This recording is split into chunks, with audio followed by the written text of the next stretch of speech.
নন। সুলাইমানকে আল্লাহ পুরা বিশ্ব চরাচরের রাজত্ব দিয়েছিল।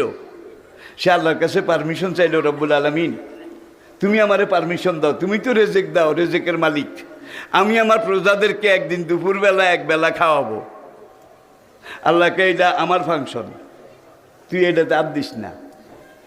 তোরে যত বড় রাজত্ব দিয়েছি, লাই আম্বাগি লে আহাদিম বাদি, কোরআন বলছে এত বড় রাজত্ব কিয়ামত পর্যন্ত আর কাউকে আমি দেইনি, দেব না। তুই রাজত্ব কর, রেজেক দেওয়া হইল আমার কাজ, তুই পারবি না, এটাতে আর দিস না। কলা কিল্লে ইয়াতমাইন্না কলবি, এত বড় রাজত্ব দিয়েছ, মনকে বুঝাইতে পারি না, তুমি পারমিশনটা দাও একবেলা মাত্র, দুপুরের খানা। আল্লাহ বললেন তুমি তোমারটা করো, আমি রেজেক দাতা, রেজেকের মালিক, তুমি খেলাফত করো, রাজত্ব করো, বাদশাহী করো।